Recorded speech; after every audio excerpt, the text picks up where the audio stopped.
View भी इस वक्त ले लेते हैं। हमारे साथ अवीक मित्रा हैं, उनसे बात करते हैं। अविकसित फाइनेंशियल्स के मैनेजमेंट की टीम से हैं, उनसे समझते हैं कि वो इस वक्त बाजार को कैसे रीड कर रहे हैं।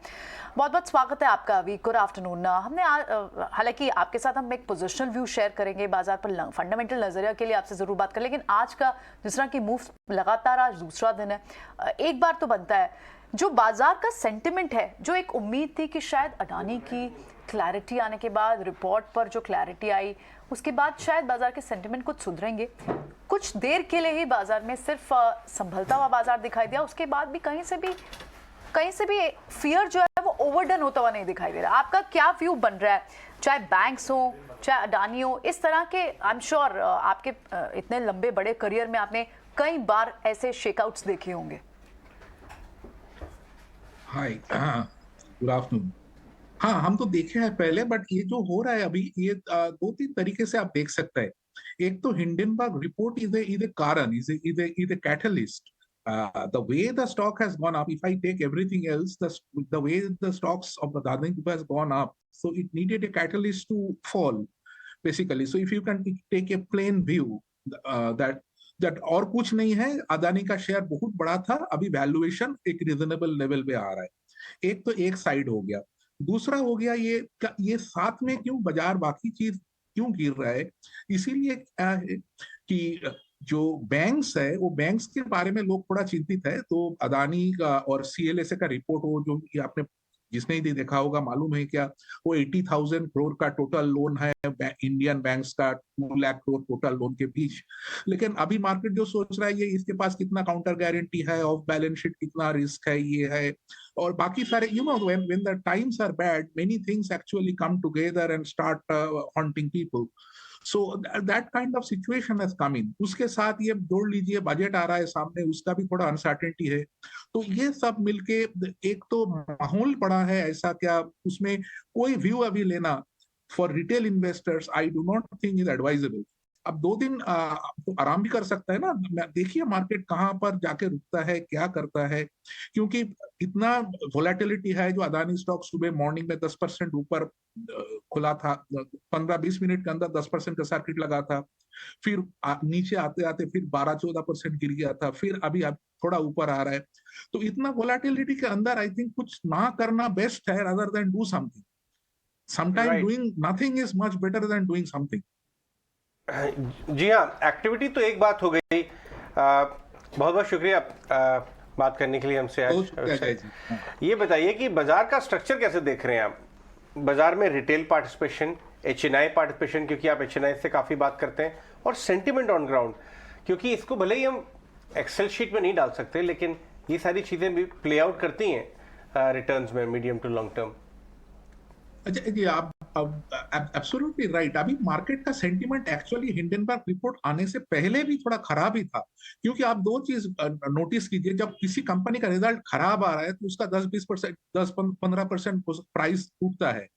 लेकिन जो अच्छा रिजल्ट आ रहा है उसका भी रिएक्शन में उतना पॉजिटिव कुछ नहीं हो रहा है उसमें। Like I can give an example of few companies we have tracked. Actually, it is not an investment recommendation or investment advice. We have got positions, and we have seen that a company like Elecon Engineering, which came out with a good result, but the market has not really reacted to that. But on the other side, if you see today, again, we don't have a position here, but just for sake of our discussion, we are talking.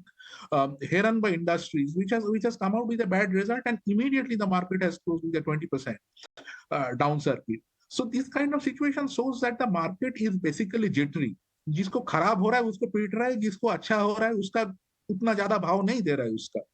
So I think market was waiting for some kind of news, or I thought that market is waiting for budget or FOMC meeting. वो भी 1 तारीख को ही है. वो fade meeting जो है, fade meeting भी 1 तारीख को है.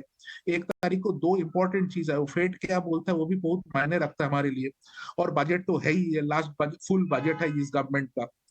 तो हमें लगता था, और बीच में से ये हिंडनबर्ग आ गया. सो ये हिंडनबर्ग और बजट और फेड मीटिंग, ये कुल मिला के actually market has taken a break. Number one. Number two was, anyway, this market was a little overvalued compared to other markets. Relative basis में overvalued था. So for, or I should say that more valued था, over valued तो बोलना नहीं चाहिए क्योंकि there are good pockets out there in the market. So बात भी कर रहे थे जो मानसिस FII दिन। है वो ये मौका से वो निकाल रहे हैं जी पैसा हाँ, और आप सही कह रहे हैं, जस्ट अबव फेयर वैल्यू था। इनफैक्ट हम यहाँ बात भी कर रहे थे अपने क्लोजिंग शो में कि अगर अच्छा रिजल्ट हो तो पिटाई, बुरा हो तो बहुत पिटाई, लेकिन पिटाई पक्की है, वो बाजार में फॉर श्योर है। और एक इंटाइटलमेंट की फीलिंग जो मार्केट पार्टिसिपेंट्स को आ गई थी, यानी मार्केट में तो पॉजिटिव रिटर्न ही मिलेगा, कम मिलेगा, थोड़ा ज़्यादा मिलेगा या बम्पर मिलेगा, बट मिलेगा positive. I think some of the old lessons जो हैं वो न्यू इन्वेस्टर्स को मिल रहे हैं। आप क्या ऐड किया है अपने लास्ट कुछ महीनों में? आपने 2 स्टॉक्स के बारे में तो हिंट किया, एलिकॉन इंजीनियरिंग जो मानसी काफ़ी क्लोजली ट्रैक करती हैं, और दूसरा कौन सा, हिरनबा। हाँ, उसमें थोड़ा मूड खराब हुआ है। आई थिंक इसके भी नंबर्स हैं आज, हिरनबा के, नहीं कल परसों आए। हाँ, वीकेंड में, तभी तो सर्किट लगा नीचे का। हाँ, लेकिन आपने क्या ऐड किया, और क्या ऐड किया लास्ट 3-4 महीनों में, या वॉच कर रहे हैं अपने रेडार पे? नहीं, वो बहुत सारे स्टॉक है हमारा, तो जो ट्रैकिंग है वो almost we track together almost about 700-800 stocks, so we always track stocks and we always track new stocks, remove old stocks which are tracking for some results, because we always see by how the quarterly results are performing, and we really are not an investor who are fundamental based, but does not mean that we believe in holding stocks buy and hold for years together, because हमें जो लगता है क्या market एक जोर बढ़ने का बाद वो स्टॉक कंसोलिडेट करता है, उस टाइम में हम लोग ढूंढते हैं अदर अपॉर्चुनिटीज को, क्योंकि हमारा तो एक ही मकसद है, वो है इन्वेस्टर्स के लिए सीएजीआर रिटर्न निकालना, और इसलिए वी कीप ऑन ट्रैकिंग। ये रिसेंट टाइम्स के अंदर हम तो ऐड किया है कुछ, रिसेंट टाइम में हम एक कंपनी ऐड किया है, वो engineers India limited. This is a disclosure that we have invested here. This is not a recommendation. And this is not a advice, because you don't know when I will going to sell it, right? If the stock does not perform, we can sell it.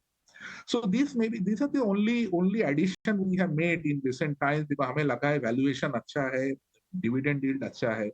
So, and you know that we are generally underweight compared to the market on the financial space, because you see the financial space is a very, very unknown area, uncertain area for investors. So compared to the market's weight on financials, our weight on financials are lesser.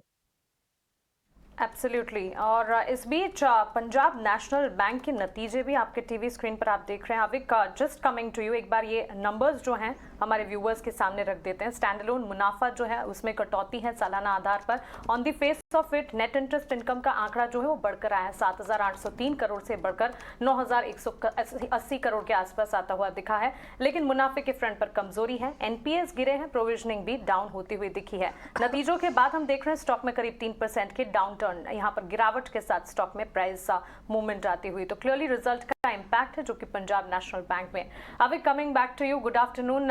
सही कहा आपने, और in fact थोड़ी देर पहले banks का जिक्र भी आपने किया, और ये हमारे सामने इस वक्त एक बैंक के नतीजे भी आते हुए दिखे हैं। पीएसयू बैंक्स पर आपकी राय हम जानना चाहेंगे, और आपकी बात ये बिल्कुल वाजिब है कि इस वक्त मार्केट को व्यू करना चाहिए, लेकिन स्थिति ठीक होने पर कौन से स्पेसेस हैं जिस पर आपकी नजर होगी, ये भी बताइएगा। Yeah, private banks is an area. I think last time also when I came to your channel, or I think now I have forgotten actually whether it is an English channel or Hindi channel, मैं ये कहा था कि ये जो PSU का जो rally आया है ये बेस्ट है, वो रैली में निकल जाना PSU बैंक से, क्योंकि PSU बैंक्स में अभी सुधार तो बहुत आया है on the fundamentals of the balance sheet part of it, but ये बैलेंस शीट फिर एक साइकिल में खराब होगा, क्या होगा हमें मालूम नहीं है, तो क्योंकि फंडामेंटली जो बैंक का जो वर्किंग कल्चर है, जो क्रेडिट पॉलिसीज है, the way the projects are evaluated, we really do not know that whether that culture has got any major change out there, and we can always find some surprise or the other, like we can see right now, right? The stocks, all the public sector bank stocks have actually corrected by some 20-30% on an average from their tops. We think that private sector banks, there are good ideas basically in the smaller size banks, because if you look into the small banks, they are coming out with very good results, they have consistently improved their performances, and we feel that when the economy takes the upturn in coming days, they are in a good shape to really give a better value to the investors if you are really interested in looking into the banking sector. Other sector हम जो देख रहे हैं वो तो manufacturing है, वो हम फार्मास्यूटिकल्स में भी देख रहे हैं, आईटी भी देख रहे हैं, क्योंकि these are the sectors we have one has beaten down very badly, IT, और अदर फार्मा सेक्टर वो चला ही नहीं अभी लास्ट 1-2 साल से. So these are the areas where if suppose again positive catalyst come, like आज अदानी में नेगेटिव कैटलिस्ट आ गया तो स्टॉक नीचे जा रहा है. कभी कुछ पॉजिटिव कैटलिस्ट इसमें आ जाएगा फार्मा सेक्टर में या केमिकल सेक्टर में over next 1-2 quarters, we feel that has got a opportunity there. All right, ठीक है. ओके, बिल्कुल. बहुत बहुत शुक्रिया अवीक का आज समय देने के लिए और ये एनालिसिस हमसे शेयर करने के लिए, आपका व्यू बताने के लिए बहुत बहुत शुक्रिया आपका.